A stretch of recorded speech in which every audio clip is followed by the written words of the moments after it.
Hello everybody, and welcome to part 1 of my year-end list of the best of 2011 in PC indie gaming. Without further ado, let's get started. Best game no one played. Loom. With dozens of worthwhile indie games coming out every month, it's inevitable but still unfortunate that some great titles will go largely unnoticed by most people. Loom is a point-and-click adventure game that came out early 2011 to little fanfare and sadly didn't seem to pick up much of an audience over the course of the year. Which is a shame because while Loom may not be a masterpiece, its beautiful handmade papercraft visuals made it one of the most artistically stunning games of the year, indie or otherwise. And hey, the puzzles aren't too shabby either. $7 is still too steep for a game that's only an hour long, but if you ever get the chance to pick it up cheap, don't hesitate. Best Music. Jamestown. While both Sequence and Bastion were strong contenders for this award, in the end I found myself coming back again and again to Francisco Cerda's sprawling orchestral work for Jamestown. People often associate indie game music with chiptune, and there's nothing wrong with that, but Jamestown's music is less cave story and more Lord of the Rings, and it provides a fantastic backdrop for the equally, dare I say it, epic gameplay.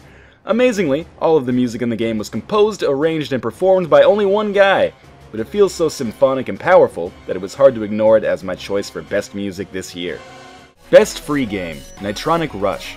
If you saw Tron Evolution and thought that it looked like a nice location for a Sunday drive, then Nitronic Rush is your kind of game.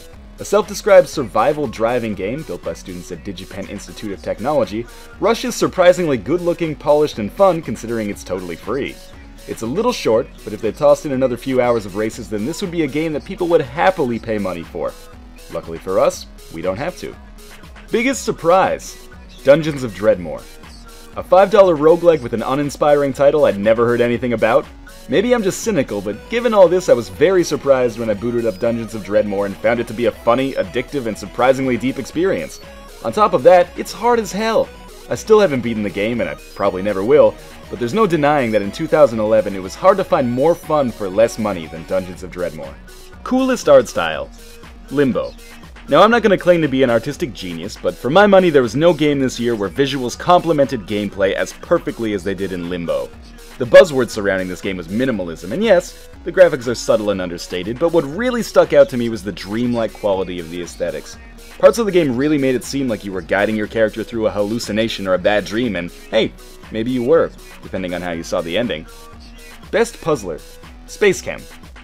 Not only was Space Chem one of the first indie puzzle games of 2011, but it's remained the best over the past 10 months or so since its release. Building step-by-step reactors to turn simple atoms into increasingly complex molecules may not seem like a lot of fun, but once you actually get your hands dirty and start working out the solutions, it's extremely addictive.